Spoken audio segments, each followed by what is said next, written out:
Today's daf we're going to be learning is Kiddushin Daf Kaf Gimel. There's also a study guide for today. Today's daf is sponsored by Yaakova Mayberg in loving memory of the victims of terror in Israel in August 2023, and in honor of the remarkable Aviva Tesler. She's dedicated her life to providing care and support to both the victims and their families through her organization, Operation Embrace. Today's daf is sponsored for the Refuah Shlema of Anat Rachel Bat Pnina, hoping that the Hadran learners learning for her will bring chizuk and refuah. Okay, we're going to get started now with the end of yesterday's daf. I'm going to go over the last section because I realized that I don't think I explained it properly. So, Tanu Rabbanan, we ended with the section about Ketzad b'chazaka. How do you do a kinyan through chazaka? So we said, we're talking about an Eved Ivri, a Gentile slave. Remember the rules about a Gentile slave? A Gentile slave basically becomes part of your household, does a Brit Milah, gets circumcised. He's almost like a Jew. What's the only thing missing? That he doesn't have to do, no, he's not a full-fledged Jew for two issues. Number one, he can't be married to a Jew or have relations with a Jew, only with Shivcha Knani, like another Canaanite slave like him. And he also has to keep all the mitzvot, but not the mitzvot that are time-bound. So they're somewhat Jewish. When do they actually become fully Jewish? Only if you release them. Upon their release, they become Jewish. Okay, that's what happens. You're not supposed to release them, all that. The question is, how do you acquire? So I purchased, let's say, a Canaanite slave. At what point is it clear that this is my slave? And right, it's now, we can't change our minds about the deal. It's a done deal. So we had all these ways that if he takes off my shoes, if he starts doing something that shows that he works for me, the last thing on that list was higbiho. If I lift him, if he lifts me up, okay, he's the slave, he carries me. That's a way of showing he works for me because he's carrying me. Why else would he be carrying me? To which we have Rabbi Shimon, who seems to disagree and says, Lo te'eh chazaka gdola mehagbaha.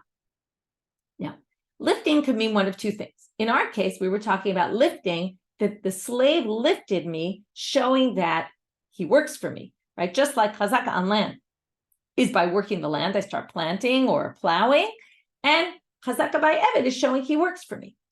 But hagbaha is also a type of acquiring in a different realm, which is, what is hagbaha? If I buy something from you, I raise it up, that already means it's mine. And what they say here, Rabbi Shimon saying, Lo te chazaka gdola mehagbaha, you can't give chazaka more power than hagbaha. Okay, we're going to see what this means in a minute, but it's based on the fact that hagbaha has certain things that other types of kinyanim don't have. Just often if I pull something, it's mine, but not if it's I'm still in the store or the domain of the person who I'm purchasing it from. Whereas hagbaha, if I lift it up, even in the seller's domain, I actually can acquire it, which means it's a very strong chazakah. So what does it have to do with anything? So now that Rav Asher is going to explain, because it's not clear what happens, and we're going to go back to this last line we said yesterday. So Tanakama says, it was listed in a list of all kinds of ways the slave is acquired, where the slave does work for me. So if the slave picks me up, then it shows he works for me. But higbiho rabo lo. But what if I lift the slave up? Just like I lift up an object that I purchased. What if I lift the slave up? Comes the Tanakama. In other words, again, this is the assumption the Tanakama is saying. Higbiho rabo lokno. If I lift a slave to show I own him, that's not one of the ways that we acquire slaves. To which Rabbi Shimon says, what are you talking about? Amar Rabbi Shimon, Lo te'eh chazaka gdola mehagbaha, shehagbaha kona b'kol makom. What do you mean I can't lift up the slave and with that show ownership? No. If chazaka works by a slave, of course hagbaha works, because hagbaha is a very strong type of kinyan. So therefore, Rabbi Shimon disagrees with Tanakama and says, you can totally lift up your slave and show ownership. Those are two totally different things. One is, if the slave lifts me up, that shows he works for me. That's a kinyan chazaka. And on the flip side, I can actually lift the slave and show with that I'm acquiring him not through chazaka, but through hagbah. So basically, there's a machloka between them about the case where the master lifts up the slave. Does that show he's acquiring him, the way you would acquire an object and lift it up, or not? That's the machlokah between Rabbi Shimon and Tanakam. Sorry that I didn't explain it properly yesterday. Okay, now the Gemara continues with a very bizarre question. So we're 7 lines from the bottom of Kaf Bet Amud Bet. Now, going back to the Tanakh, who said that if the Eved lifts the Adon, which we kind of thought it meant, right? Carrying, we talked about yesterday, I think that, the Romans used to carry people in chairs, so let's say they lift me up in a chair, and that shows he works for me. Well, on that same note, even though it's really not the same note at all, you might be surprised by this next line. You're missing something in the list. You could have said that a female slave woman, if the owner has relations with her, with the intent of acquiring her as a slave through the relations, now, first of all, he's not allowed to do that. But let's say he did anyway. Okay, you're not allowed to just have relations with the shikha kna'ani. The master can't sleep with his Canaanite slave. But let's say he did. Okay, apropos, the first news story today was about a story of a rape. Some Israelis were accused of raping some woman. Anyway, I think it was in Cyprus. In that vein, you can imagine the scene. So that the Adon, if he has relations with this shifcha kna'ani, now it's not clear here if it's consensual, not consensual. In a minute, you're going to see they think it's actually consensual. It wasn't rape. So now, now what happens when you have relations? Okay, this is a little weird to think about and what exactly they mean by this, but she in essence is lifting the master through doing that. That's what the commentaries claim, okay? Or again, maybe you could say the opposite. Maybe it's a way of his showing ownership. I own you, I can have relations with you, which again, it's not exactly, this isn't something we believe in and we think should be done. But what they're saying is, if it is done theoretically, it should work. To which they say, no, you're comparing apples and oranges. Why is that? This doesn't show his ownership over her, okay? Whether it's because she lifted him somehow, right? That's not what we were talking about with lifting. And this is why we think this must have been consensual. It's saying, in the case where he lifts up his master and carries him, it's painful for him to be doing this. You'd only do that if you were a slave. So when he lifts up his master, the master benefits, and and he's struggling. That's a normal relationship. This doesn't sound so nice, but it's a normal relationship. Slave works hard to do things that are beneficial for the master. But in sexual relations between the master and his servant, the assumption is she's enjoying the process, and therefore it's not that she's working for him. Again, there's many ways to understand this. Is it because they're just assuming? We're talking about that the question was asked about if they decided, both of them, to have relations together. If he forces her, then obviously she's not neheneh, and then maybe that would be the same thing. But anyway, this is sort of one of these kind of crazy theoretical questions, right? Oh, lifting, well, she kind of lifts him while they're having relations, so wouldn't that be counted as the same thing? Which they think, by the way, when they ask this question, that obviously it's not true. That's not a way of acquiring. They're trying to bring an absurd case to say, something in the logic doesn't fit here. If lifting works to acquire, well, then you're going to come to this ridiculous conclusion that if she,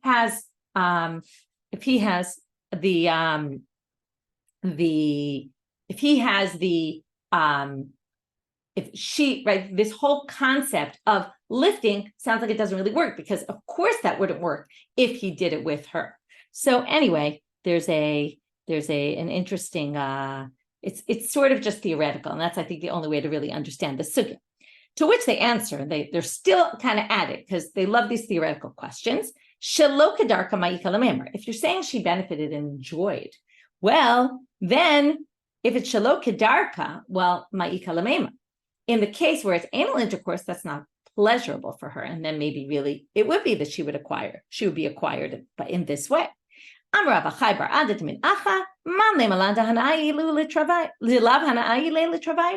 you know it's not pleasurable for the woman? Ve'od, because the word beneficial, right before I meant pleasurable. Ve'od mishkavei ishaktiv, shakatuv kidarka l'shalo kidarka. And anyway, it says mishkavei isha in a pasuk, which is a plural of as if there's multiple ways to have relations with women, which already we learned many times. That shows that shalo kedarka is the same as kedarka. Okay, anal intercourse is viewed the same as regular, and therefore, if we're going to say that this again was probably a consensual relationship and it wasn't him showing his prowess, that he kind of was in charge of her, then basically that's why it doesn't work. It would be the same whether it's bia kedarka or bia shalo kedarka. So done with that very bizarre question, and moving on to another issue about this. Rabbi Yehuda Hindua Okay, what that means is from India or maybe some other land. There's different opinions. Anyway, he was a ger she'en lo yorshim ha. He was a ger that had no heirs. What happens in that case? Well, all of his property becomes ownerless upon his death. Chalash, he was actually very sick. Al Marzutra the Shiulebe. Marzutra went to see how he was doing. Chazi detekavle al matuva. He saw that he was about to die. Amar leila avde. Now, Marzutra says the following: this guy's going to die any minute. His slave is going to become ownerless. I want to be the one who gets his slave. But what's the problem? Well, we learned this already in Gittin, and was it Gittin? Yeah, in Gittin, that when a ger dies and his slave becomes ownerless, immediately, this is when we talk about these slaves in Gittin, immediately the slave becomes free, okay? Because the moment he becomes ownerless, he gains rights to himself. Now, Marzutra wanted to preclude this from happening because he wanted the slave to be his. So what did he do? He wanted, normally, at the moment of death, the slave goes free. But if at the moment of death of the owner, the slave is still working, then he doesn't automatically go free. And then Marzutra can say, well, now you don't belong to anybody, I'm going to acquire you. And that's what he wanted to do. So what did he do? Amar le'la'avde, he said to the servant of Rabbi Yehuda, and said, Shlof li mesane v'amtinu lebeita. Take off my shoes and go bring them to my house.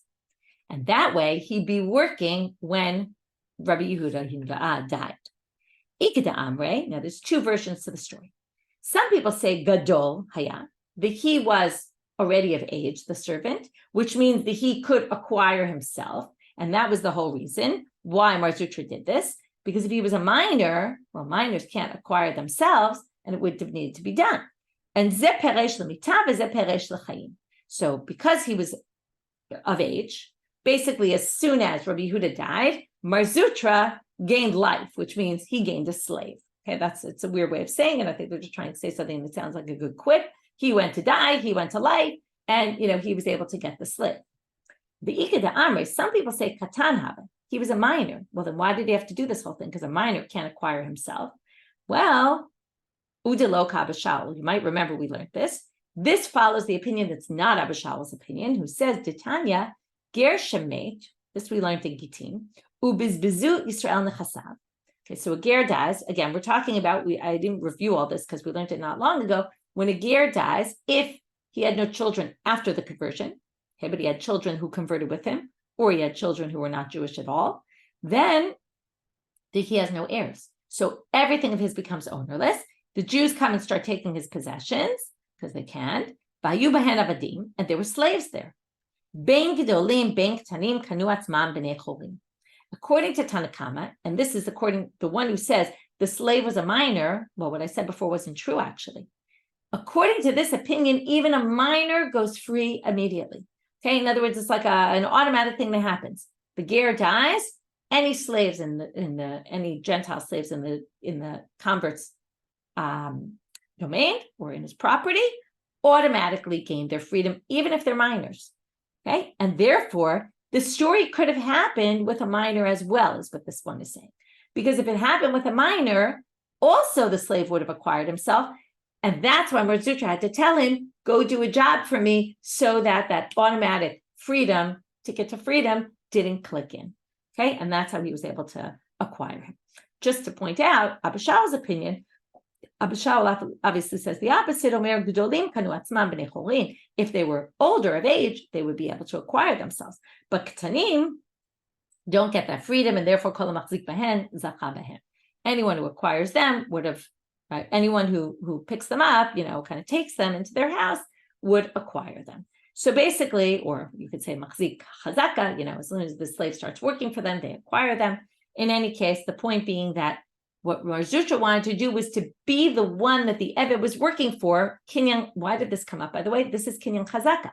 So that when the guy died, the Eved would be working for Marzutra, in which case he would be acquired immediately by Marzutra and wouldn't gain his freedom. And there's just a machlokah, was he a katan or a gadol? Because with this concern that Marzutra had to do this in order to prevent the slave from going free, is it only concern for a gadol, or is it also a concern for a katan, depending on how you hold on that machlokah?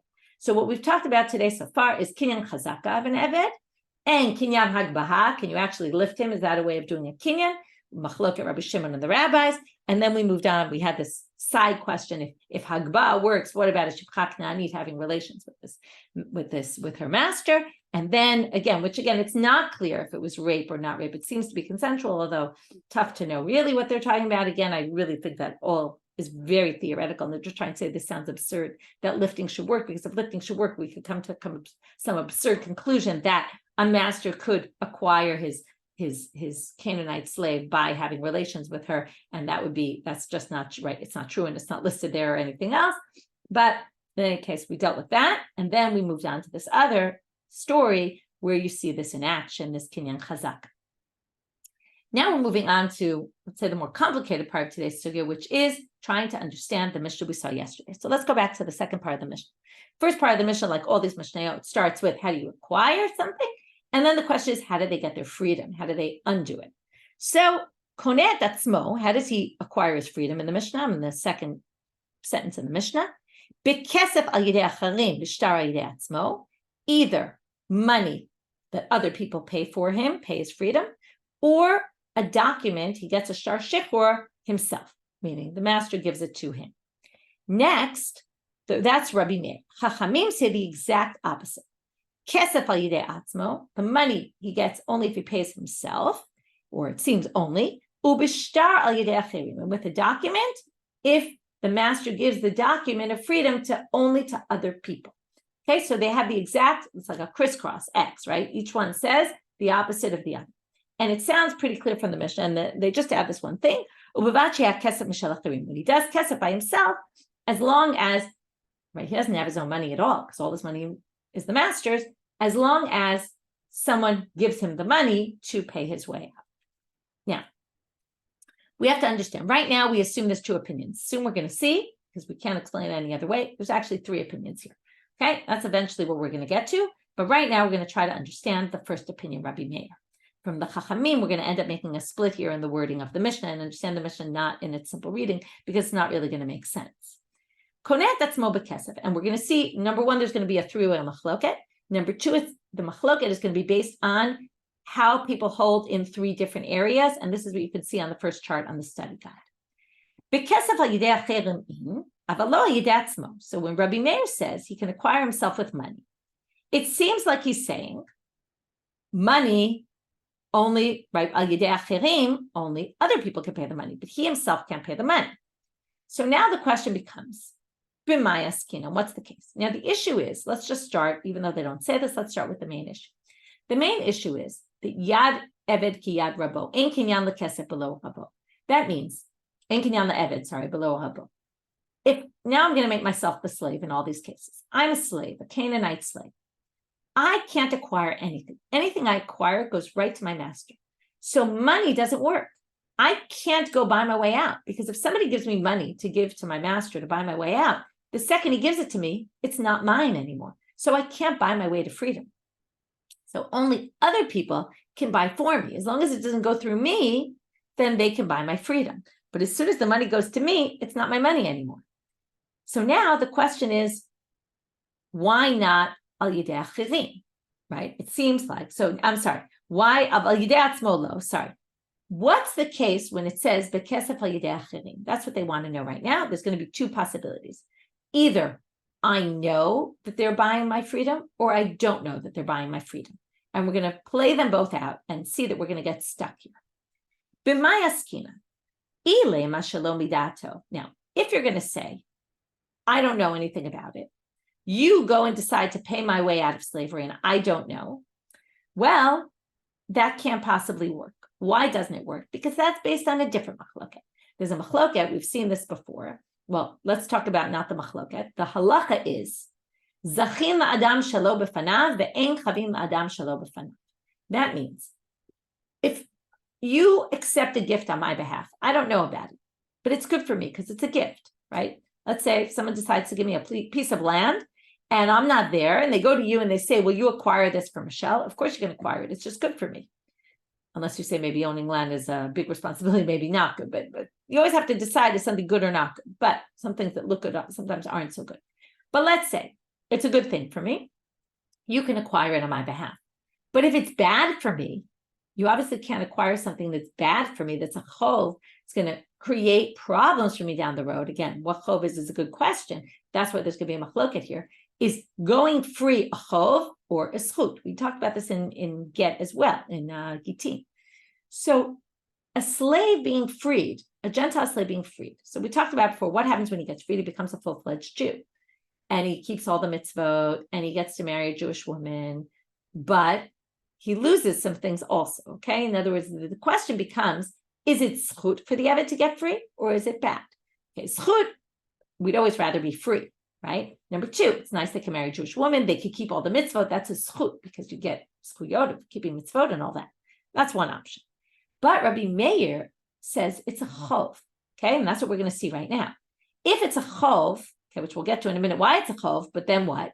You can't pay my way out without my knowing, because ein chavim la'adam ela b'fanav. Now, why is it a chov? So some people say, okay, well, first of all, we talked about all this in Gitin. If I work for a Kohen, then I get to eat truma. And if basically you free me, I won't be able to eat truma anymore. So that's a chov. Number two, I'm permitted to a shipcha Knaanit when I'm a slave, right? Because I'm a Gentile, so I can be with a shipcha Knaanit. Right? It's not the same as the Eved Ivri with the shipcha Knaanit, but anyway. But once I'm freed, right, part of the change of status is marry, who you can marry, who you can't marry. I can no longer be with a shipcha Knaanit, okay, assuming I'm a man, and I have to only be with Jewish women. So that is viewed as a chov. Why is it a chov? It's a little bit of an unpleasant answer they give, because I'd rather have someone who's more hefker-like, she doesn't care so much. And it's just like easier. I don't know. I don't even want to go there, what exactly the whole reason is there. But basically, you can think of other reasons. I mean, as a slave, I get my food taken care of. I get all that stuff. It doesn't say that in the Gemara, but also theoretically, that's a more, I would think, obvious reason. In any case, let's go back to the Gemara. So if it's shalom midato, that's option number one. That you pay the money for me and I don't even know about it. Well, definitely that doesn't work, because we're trying to explain Rabbi Meir's opinion, and we know that Rabbi Meir holds elsewhere. He views it as a chov. Vitanina, now they're building all the things that I just said. And it says in a Braita, I think it's even the Mishnah,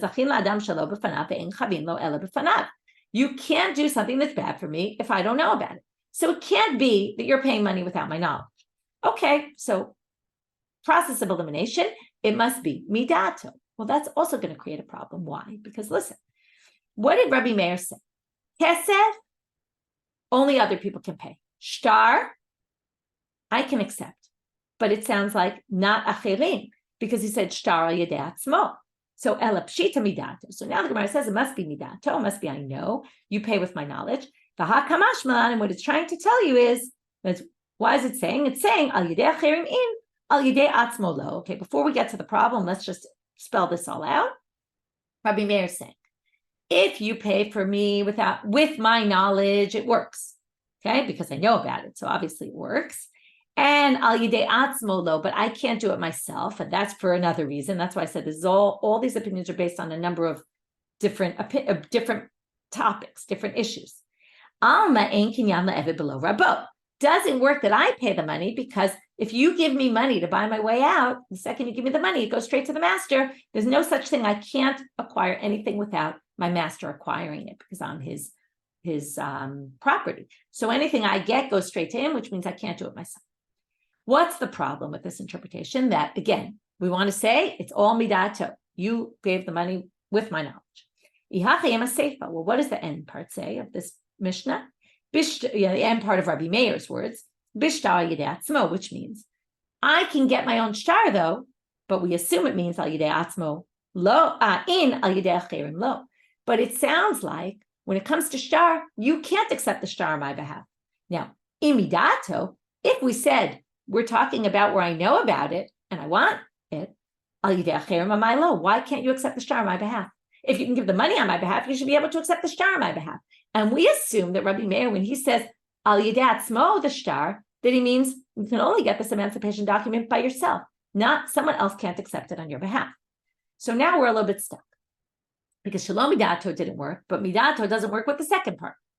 So, right, shalom midato doesn't work with the first part, because ein chavim la'adam shelo b'fanav, so you can't do it with money without me, my knowing.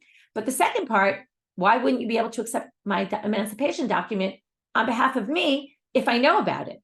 So, well, the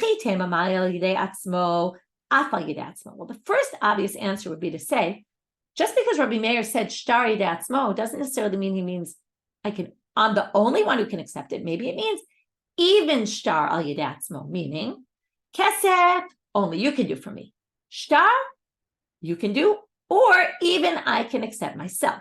Now, why did he specifically talk about myself? Well, hakamashmalan, he wanted to teach you.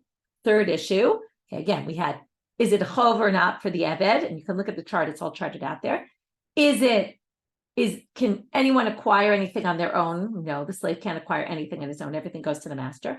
And the third issue is, hakamashmalan v'tov yado ba'im ke'echad.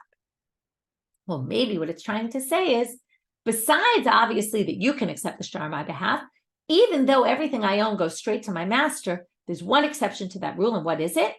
When I get my get shichur, I get my hand at the same time. I acquire the ability to accept that shtar at the moment he gives it to me. When he gives me, or anyone gives me money, it goes straight to the master. But if he's giving me an emancipation document, because it's my freedom document, as soon as it comes into my hand, it's as if I become free at that moment and I can accept it. We learned that with the woman, right? The gita biyada ba'in ke'echad. So also she can, right? We learned all sorts of halachot about it. Anyway, we're not going to get into that right now. So maybe that's what it means. And then we resolve the issue. Again, it's midah. I know about it. Shtar, so kesef only works with other people because I can't acquire money at all on my own. But when it comes to the shtar, I can acquire my shtar at the same time as my freedom. That all works. And obviously it works if other people do it for me because it's with my knowledge. But that sounds all really nice and good and makes perfect logical sense. What's the problem? It doesn't work because there's a Tannaitic source that says that's not what Rabbi Meir holds. Our Mishnah only talked about kesef, shtar by other people. Kesef by other people, shtar for me. Didn't say what about, right, other people with the shtar. So we just made an assumption. Maybe it means even myself, meaning also other people. But there's a braita that says explicitly that that's not Rabbi Meir holds. It doesn't say that. Tanya, it says in a braita, so this whole logical argument that we built doesn't work because it says explicitly in a braita that Rabbi Meir doesn't allow me to get my freedom by the master giving a document of freedom to somebody else on my behalf. So we're back to square one. So we started with, is it midato, shalom midato? We said it must be midato because it doesn't make sense. Shalom midato because ein chavin la'adam shalom b'fanav, right? You can't do something bad for me. Rabbi Meir holds that this is bad if I don't know about it. So we're going to now say that this is an exception to the rule. Amar Rabban, lo olam shalom midato. Really, you're giving the money without my knowledge. Why does it work? Well, shani kesef. Kesef, in buying out the slave, is a unique case. Why is it unique? Ho'il v'kane le'ba'al korche, makne le'ba'al korche. This is very interesting logic. Abaye says, when you're a slave, you get sold into slavery, or let's say I'm owned by one Gentile owner. Let's say I'm owned by a Jewish owner. I'm a Gentile slave owned by a Jewish owner, and he sells me to his friend. Do I have a choice in the matter? No, I have no choice in the matter. So when I got bought with money and sold into slavery to somebody else, or sold from one owner to another, it was against my will. So likewise, I can get out of it even without my knowledge. Against my will and not without my knowledge are kind of similar, right? So if it works, against my will is even stronger to go into slavery, I can actually get out of slavery against my will. And that's why with money it works. What's the problem? Well, then it should work by shtar also. Ihachi shtar nami. And we had this whole sugya earlier, the same comparison earlier in the Masechet. High shtar l'chud, high shtar l'chud. Money going in, I got sold with money, I got bought with money. Money is all the same. Shtar is different. One shtar is a shtar kinyan, acquiring, and one shtar is an emancipation document. Those are two totally different things. So that's why you can't say, since you went in with the shtar, you went out with the shtar, even against my will, because that shtar is not the same as that shtar. They're two totally different things. They might be both called a shtar, both a document. They're two very different documents. One is a bill of sale, one is a bill of manumission. So now they say, well, hachanami, on that same note, you could say the money that acquired me is not the same money as, right? That was this, $100 bill, and that was a different $100 bill or whatever it is, right? It's not the same money. So to say, tiva mi'achadu. No. they're all the same coins. In other words, money isn't called different money. The fact that I use this $100 bill for that and that $100 bill for the other one, it's still all a $100 bill. It makes no difference. They're all the same. So we had this exact same sugya earlier. So in which case, Abaye basically answers. We go back to changing what we said in the beginning. It's actually against my will, but it works because it's a unique halacha here. Since money got me in against my will, money can get me out against my will. Okay. Rava sticks with Abaye, but changes it a little bit. Kesef, he agrees that it's against my will, and that's the only way to explain it. Otherwise, again, if I know, not against my will, I didn't know about it. Because again, if I knew about it, then it should definitely work by shtar, and Rabbi Meir clearly holds it doesn't. So that's why we have to say I knew about it. I didn't know about it, and yet it works anyway. So why is that? Well, he gives a different distinction between money and shtar. Kesef kabbalat rabo garmam. Things work very differently with kesef and shtar. What happens if you buy my freedom? You give money to the master. So how really is my freedom acquired? The master is the main person. He's the one who does it. So it's not really like you did it for me, because it's true you gave the money. But if the master didn't accept it, then it wouldn't work. So the master is really the one making it happen. That's why you can do it for me, because you're not really doing anything for me, because the master is really doing it all. Shtar, kabbalat achirim garmam. But what happens in the shtar? The opposite. The master gives the emancipation document to you for me. So if you didn't accept it, it wouldn't be anything. So you're really making it all happen, and that can't work because I don't even know about it. So that's a second interpretation. Now we're going to move to Chachamim. Chachamim omrim bekesef al yidei atzmo. So now we're going to again do the same inference. We assume when he says bekesef al yidei atzmo, bekesef al yidei atzmo in, al yidei achirim lo. It sounds like kesef only works if I pay the money myself, but not other people. Amai, why not? Why can't you pay for me? Nihi nami d'shalom midato. Right? Even if you say, let's go with the obvious.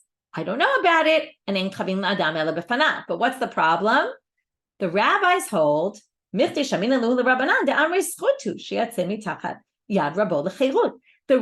go with the other approach. It's actually good for the slave to be freed because he could do mitzvot, all the reasons we gave before. It's a benefit. He's free. Always better. Which means even if I don't know about it, you should be able to free me. So that doesn't make any sense. So why can't other people do right? So it doesn't make any sense. So we have to figure out why only I can do the money and not you. Well, maybe it means, like we suggested earlier, maybe al yidei atzmo means even I can pay the money, and it's a reaction to Rabbi Meir. You think only other people can pay the money because I can't acquire money at all. Well, I think even I could pay my own way out. And what it's trying to teach you is yesh kinyan la'eved below rabo, that I can acquire things on my own. But there's a problem with this. Because why? Well, now let's go to the second part. Same exact structure as what we did before. We suggest something and then said it doesn't match the end part of the mission. What is the end part of Divrei Chachamim? But shtar only right with others, which means not al yidei atzmo. Now, why can't I get my own shtar? Don't we learn that when I get my emancipation document, at that moment I acquire my freedom and then I have a hand to accept the document? So if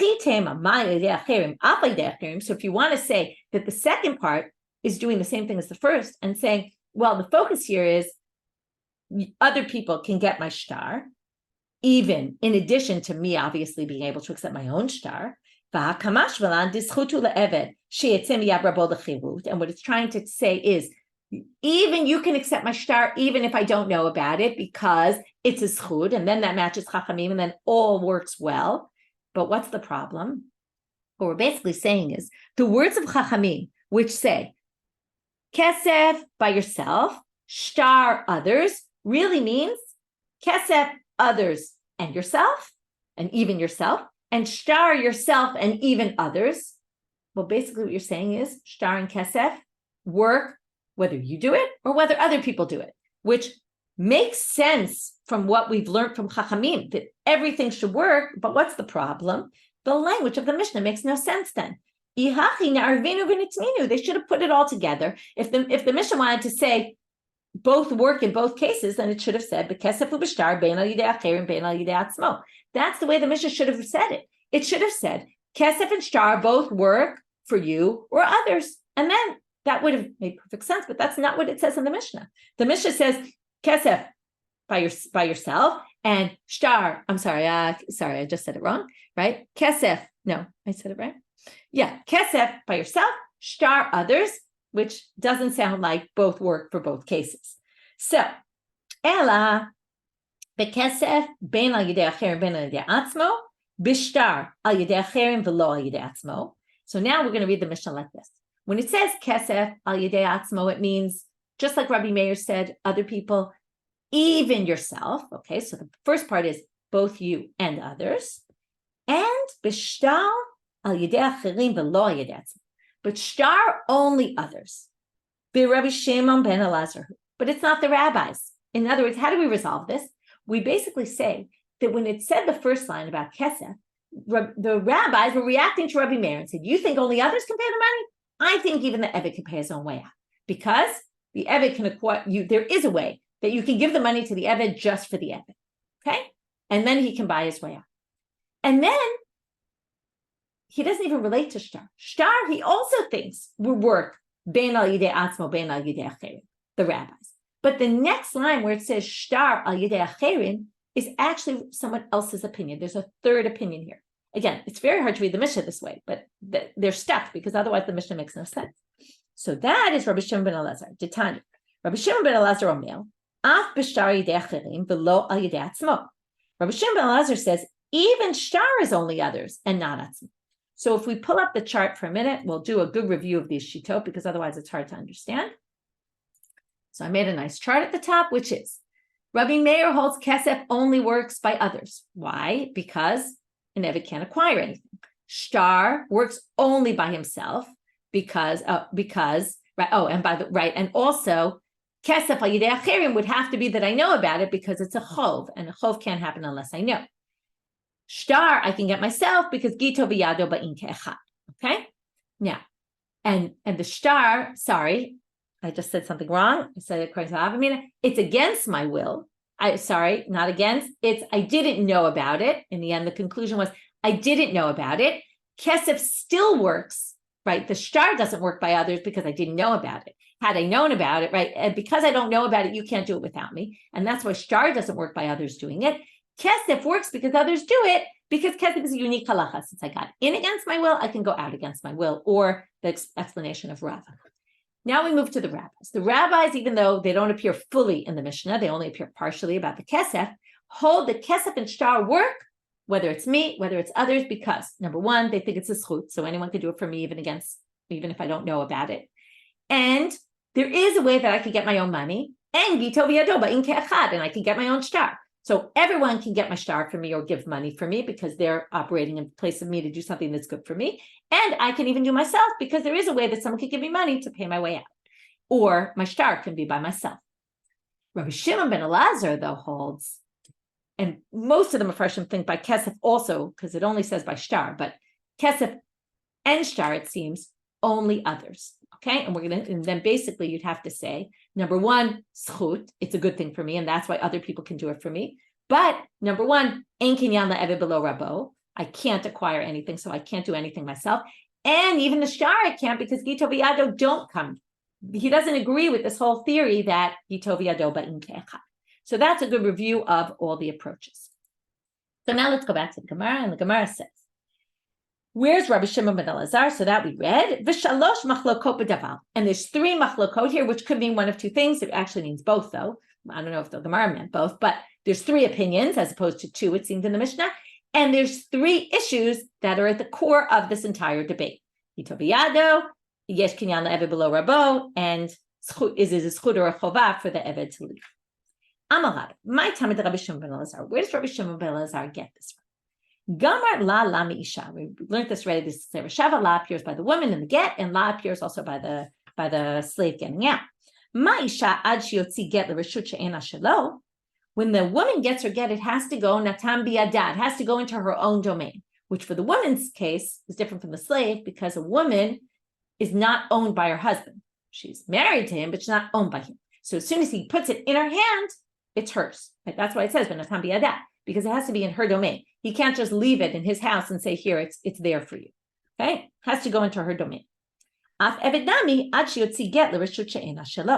So the get also has to be given to a domain that's not the owner's. And since the eved is completely owned by the husband, there's no way to give it to the slave. So you can only give it to some third party that can acquire it on his behalf. And that's why even shtar, even money. By Rava, going now to Amud Bet. Rava now asks, the Rabbi Shimon ben Elazar, Evet Knani, Mao Shiaseh Shaliach lekabel gito miyad rabo. Well, can a shaliach appoint someone to do it? Now, generally, when you do shlichut, right, do we say, here, let's read the both sides in the Gemara, Kevin the Gemara la lam isha ki isha. Maybe we say, okay, Gzera Shava to a woman, just like a woman can appoint someone to accept her get. We saw a lot of that in Teen. So, can a shaliach. Oh, Dilma, right, and this is according to the person who says, though, that you can't accept the get yourself, but you can appoint a shaliach. Oh, Dilma, isha di'ihi matzi mekabel gita, shliach nami matzi mishavia. A woman can appoint a shaliach to accept her get because she herself can accept the get. But Eved, di'ihu lo mekabel gita, but an Eved who can't actually do it himself, shliach nami lo matzi mishavia. Maybe he can't appoint a shaliach, right? What is shlichut? Shlichut shel adam kimoto. The shaliach operates in place of me. Now, if I can't do it myself, then I can't appoint a shaliach to do something that I can't do myself. So that's the question. But Pashta, after he asked the question, he answered it. La mi isha ki isha. He actually can't do it because of the Gzera Shava to a woman. So we learn whatever's true for a woman is true for the slave. Since a woman can get her own get, it can appoint a shaliach to get her own get. This shaliach can as well. Now they say, Ella hada amar Rav Huna b'reita Rav Yeshua. But listen to what Rav Huna b'reita Rav Yeshua said. This is in a different sugya that we saw twice already in Yoma and in Nidarim. Hane kahane. Kohanim are shluchei derachmananim. They are messengers of God. When Kohanim do our korbanot, there's a question. Are they operating in place of God, or are they operating as our messenger? I'm supposed to give a korban, but I can't because I'm not a Kohen. I can't sacrifice it in the temple, so the Kohen does it on my behalf. So is the Kohen operating on my behalf as my messenger or God's messenger? To which they say, so Rav Huna b'reita Rav Yeshua said they're obviously operating as shlichim of God and not as mine. De'isal kadatach shluchei didan ninhu. So they say it can't be our shaliach because if I can't do the korbanot myself, then obviously you can't be my shaliach as a kohen to do what I can't do myself. So it seems very clear here that there's no such thing as shlichut if I can't do it myself. And what did we say? V'lo, didn't we just say v'ha'avda di'ihu lo matzeh mekabel gite v'shliach matzeh meshavet? But an eved can't accept a get, and yet his get shechur, his emancipation document, and yet can appoint a shaliach. So those things don't necessarily go hand in hand. So why was it so obvious that they're operating as shlichim of God? Theoretically, they could be my shaliach, and I can appoint a shaliach even to do something I can't do myself. Vilohi, but that's not true. It's not a fair comparison, they say, because Yisrael lo shayche b'torah korbanot klal, eved shayach b'gitin. Why? So Yisrael, I can never do a korban if I'm not a kohen, a male kohen. I can never do it.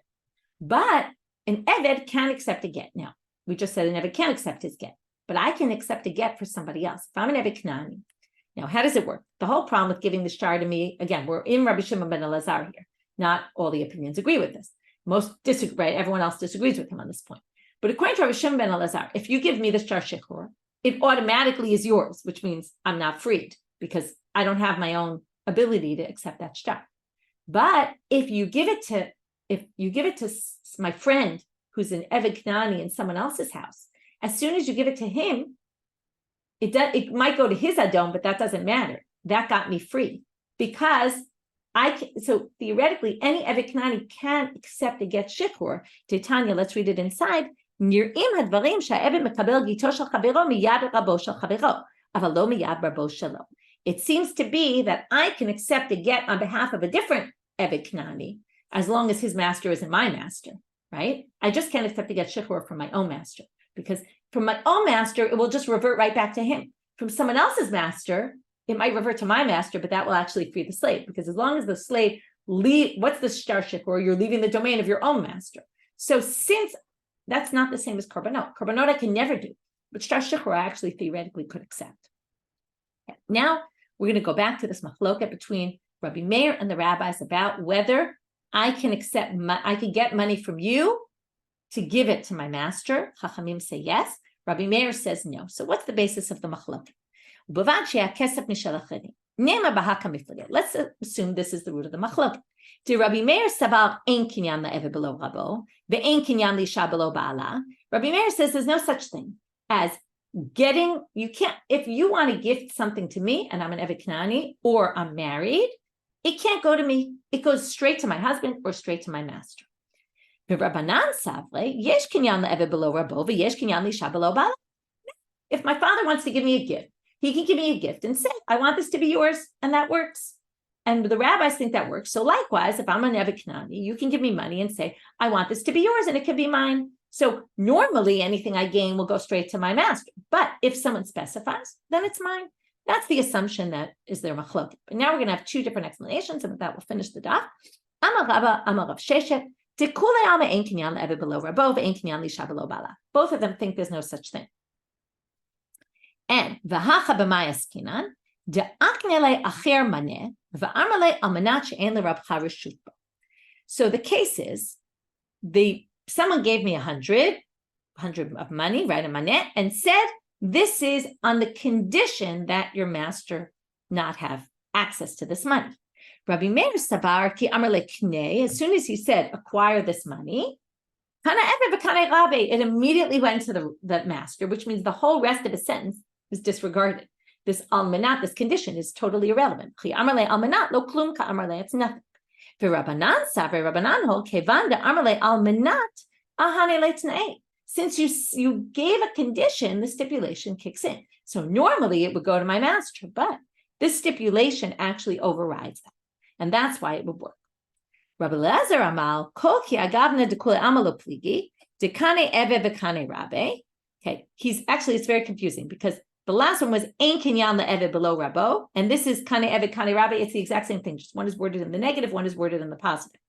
Everyone agrees that whatever the eved acquires, the master acquires. The hacha b'mayaskinan, but he changes something minor, or maybe not minor. In the case just before, they said, what was the issue? According to Chachamim, it was a case where he said almanat would work if they gave a stipulation that this is not going to your master. Right? And then you get the money and you can buy your freedom. But according to the second opinion of Rabbi Elazar, same thing. Someone gave me a maneh, but said, use this money for your freedom. In other words, I'm giving you this money. This is like someone gives you money and says, only if you use it for this, only if you use it for your freedom. Now, in this case, basically, the Eved never gets the money. There's no kinyan on the money. The money is only given under the condition to be used for freedom. It's kind of like saying we bypass the slave here. He gives it physically to the slave, but it's never acquired by the slave. If it was acquired by the slave, it would go straight to his master. But you avoid it being acquired because you basically say it's under the condition that this is your freedom money. So when he physically hands it over to the Adon, it was never his really in the first place, because it only kicks in, the ownership switches when the owner says, okay, I'll take this and give you your freedom. So Rabbi Meir Sabal, again, Rabbi Meir doesn't agree with this. As soon as he says, take this money, it already went straight to the master. But and the stipulation after was irrelevant. But Rabbanan Savre, halo kamaknele, he really didn't give him the money. It was just use this for your freedom, which means that the acquiring never really happened until it got to the hands of the master, and that's why it would work. So we had three ways here to understand what the machloka between Rabbi Meir and the rabbis is. First, we thought it was ein kinyan, right? Is it yesh kinyan la'eved? Can he acquire something or can't he? Then it was no one thinks you can acquire in both the second explanations. It's just a matter of what if you stipulate I'm overriding that halacha? Does it work? Or what if you stipulate it's really not going to go through you, even though I'm going to technically give it to you, and maybe only that case it would work according to the rabbis. So what we saw today, okay, after we got through the beginning part about kinyan hagbaha when it comes to avadim, then we moved to this machloket between, we thought it was Rabbi Meir Chachamim about kesef and shtar, who is able to do it. We thought it was a crisscross. This one yes, this one no, this one yes, this one no. In the end, we saw that number one, there weren't only two opinions, there were three opinions, and the rabbis said one and not the other, but they really meant one and the other. And in the end, the rabbi's opinion is actually, it works both for the person, both for Achirim. And Rabbi Shimon ben Elazar was the last line in the Mishnah about the shtar, which was shtar only al yidei Achirim, and that was Rabbi Shimon ben Elazar's position. And again, each position was based on holding different things about 3 different issues that I'm not going to review again now because it's late. And then we got to, once we heard Rabbi Shimon ben Elazar, then we had a few questions about him. How can he make a shaliach if he can't even do it himself? And then we got to this, what's the real machloket about the kesef, the money, between Rabbi Meir and the rabbis, and gave 3 suggestions. That's it for today. Wishing everyone a great day.